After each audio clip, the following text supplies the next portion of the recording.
Hello guys, welcome to డాలస్పురం cinema reviews. ఈరోజు మనం ఇండియన్ 2 ట్రైలర్ గురించి మాట్లాడుకుందాం, కొద్దిగా అనలైజ్ చేద్దాం అండ్ ఆల్సో నా ఎక్స్పెక్టేషన్స్ ఏముంటో షేర్ చేస్తాను. ట్రైలర్ స్టార్టింగ్లో ఒక ఫీమేల్ వాయిస్ తోటి ఇండియాలో ఉన్న ప్రాబ్లమ్స్ గురించి ఇంట్రొడక్షన్ ఇచ్చారు. లైక్ ఇండియాలో చదువులు సరిగ్గా లేవు, చదువులున్న జాబ్స్ సరిగ్గా లేవు, జాబ్స్ ఒకవేళ చేసి ట్యాక్స్ కట్టిన ట్యాక్స్కి తగ్గ ఫెసిలిటీస్ లేవు అని. ఇది ఆల్మోస్ట్ ఆల్ డెవలపింగ్ నేషన్స్లో ఉన్నదే. అండ్ దీనికి మన ప్రజలు ఆల్రెడీ ఇమ్యూన్ అయిపోయారని నా ఒపీనియన్. ఎందుకంటే too much of news consume చేసుకుంటున్నాం లాస్ట్ డెకేడ్ నుంచి. భారతీయుడు 1 వచ్చినప్పుడు అంత ఎక్స్పోజర్ లేదు, బట్ ఇప్పుడు ఉంది. సో మనకి స్కామ్స్ కానీ ఇది కానీ లైక్ 1000 crores కన్నా తక్కువ స్కామ్ అయితే అది పెద్ద స్కామ్ లాగే చూడట్లేదు జనాలు. సో ఆల్రెడీ మనం ఇమ్యూన్ అయిపోయాం అలాంటి వాటికి, న్యూస్కి. సో ఆ పాయింట్ తోటి వచ్చారు. సో చూడాలి దాన్ని ఎంత బాగా కన్వే చేస్తారనేది. దాని తర్వాత వెంటనే సిద్ధార్థ్ గారి క్యారెక్టర్ ఏంటంటే, అంతే అందరూ కంప్లైంట్ చేసేవారే కానీ సరైన యాక్షన్ తీసుకునే వాళ్ళు ఎవరు ఉండరు. నువ్వు సరిగ్గా యాక్ట్ చేయాల్సిన సిచ్యువేషన్ వస్తే యాక్ట్ చేయకుండానే ఉండేవాళ్ళు చాలా ఎక్కువ మంది అని అంటారు. సో ఇక్కడ ఏంటంటే 2 కాంట్రడిక్టింగ్ ఒపీనియన్స్ జనాల మధ్యలోదే చూపించడానికి శంకర్ గారు డిసైడ్ చేసుకున్నారు అని క్లియర్గా తెలుస్తుంది. బార్కింగ్ డాగ్స్ అని వర్డ్ యూజ్ చేయడానికి కూడా కారణం అది. ఈసారి ప్రాబబ్లీ మోస్ట్లీ జనాల్ని బ్లేమ్ చేస్తారు మూవీలో.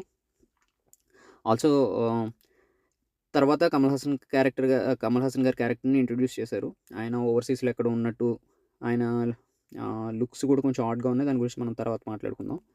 అండ్ ఒక్క డైలాగ్ కూడా లేకుండా ఎస్జే సూర్య గారి క్యారెక్టర్ కనిపిస్తుంది మధ్యలో ఒక 2 times. నేను చాలా క్యూరియస్గా ఉన్నాను ఎస్జే సూర్య గారి క్యారెక్టర్ ఎలా ఉండబోతుంది అనేది. అండ్ ట్రైలర్లో ఇంకా చిన్న చిన్న క్యారెక్టర్స్ చాలా కనబడుతుంటాయి, కానీ అవన్నీ మోస్ట్లీ శంకర్ గారి ఓల్డ్ మూవీస్ చూస్తే లైక్ ఒకే ఒక్కడు కానీ లేకపోతే శివాజీ కానీ చూస్తే అందులో చూసిన క్యారెక్టర్స్ లాగే అనిపిస్తాయి, లైక్ గోల్డ్ మ్యాన్ కానీ ఇంకా కొంతమంది. అండ్ ట్రైలర్ ఇంట్రెస్టింగ్లో ఒక కాంట్రవర్షియల్ టాపిక్ అయితే పట్టుకున్నారు, నేతాజీ వర్సెస్ గాంధీ అని చెప్పి. కమల్ హాసన్ ఏమో నేను నేతాజీ వేలో వెళ్తాను, మీరు గాంధీజీవే అన్నారు. మీరు బహుశా సిద్ధార్థ్ లీడ్ చేసే ఏదన్నా చిన్న రైట్ ఆర్ శాంతియుతమైన ఏదన్నా అయి ఉండొచ్చు, పోరాటం అయి ఉండొచ్చు. అది మనం సినిమాలో చూద్దాం. అంతేనండి. స్టోరీ ప్లాట్లో పెద్దంత దాచిపెట్టింది ఏమీ అనిపించలేదు, మొత్తం రివీల్ చేశారు. మోస్ట్లీ భారతీయుడు 1 లైన్స్లోనే ఉండేటట్టుంది. బట్ భారతీయుడు 1 వర్కౌట్ అవ్వడానికి చాలా మంచి స్ట్రాంగ్ ఎమోషనల్ పాయింట్స్ ఉన్నాయి ఆ మూవీలో. లైక్ భారతీయుడు కూతురు ఎంత కష్టంలో ఉన్నా కూడా, ఈవెన్ ఆవిడ చనిపోయే స్టేజ్లో ఉన్నా కూడా ఈయన లంచం ఇవ్వకపోవడం, అండ్ కొడుకు లంచం ఇస్తే ఆ కొడుకుని చంపడానికి కూడా వెనకాడకపోవడం, ఇవి చాలా స్ట్రాంగ్ పాయింట్స్. అక్కడ బాగా వర్కౌట్ అయింది ఎమోషన్. బట్ ఇక్కడ ఎలా వర్కౌట్ ఉందని చూడాలి. ఎందుకంటే భారతీయుడు 2లో కమల్ హాసన్ గారి క్యారెక్టర్ మోస్ట్లీ 8 ఐస్ లేకుండా ఉండాలి. ఆయన ఏజ్ అప్పటికి ఇప్పటికి 25 years గ్యాప్ని మరి ఎలా కన్సిడర్ చేశారన్నది చూడాలి. అది కూడా మూవీలో చూద్దాం. ఇంకా ఏంటంటే కమల్ హాసన్ గారి క్యారెక్టర్ని ఇంట్రడ్యూస్ చేసిన విధానంలో ఆయన లుక్స్ కానీ ఆయన మేకప్ కానీ చూస్తే ఈ 25 years గ్యాప్ని పెద్దగా కన్సిడర్ చేసినట్టు ఏం కనిపించలేదు. ఆయన మేకప్లో కొంచెం ఎక్కువ రింకిల్స్ యాడ్ చేశారు. నాకెందుకు భారతీయుడు 1 లుక్కే చాలా న్యాచురల్గా అనిపించింది, ఇది చాలా ఆడ్గా ఉంది. మేకప్ ఇంత ఎవాల్వ్ అయినప్పుడు ఇంకా చాలా బాగా చూపించి ఉండొచ్చేమో మరి. అది నాకు అంతగా అనిపించలేదు. మీకేమనిపించిందో కామెంట్స్లో పెట్టండి.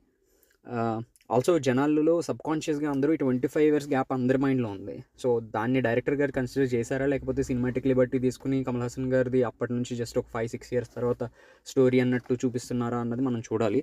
లేదు కమల్ హాసన్ గారు అప్పటి నుంచి ఇప్పటికి 25 years అయినా కూడా అలాగే ఉన్నారని చూపించదలుచుకున్నారా అన్నది మనం మూవీలో చూడాలి. So as I said, like looks are very disappointing and also stunts are అస్సలు రియలిస్టిక్గా అనిపించలేదు. అది మనం సినిమాలో చూద్దాం ఎలా కన్వే చేశారన్నది. ఇంకొక పాయింట్ ఏంటంటే, మేబీ సిద్ధార్థ్ కమల్ హాసన్ గారి గ్రాండ్ సన్ అవుతారా అని కూడా నాకు అనిపిస్తుంది. ఎందుకంటే కొడుకు చనిపోయినట్టు చూపించారు, కానీ అప్పటికి he is also in relationship with Manisha Koirala character. So they had a son అని చూపించారా ఏంటి అన్నది మనం చూడాలి.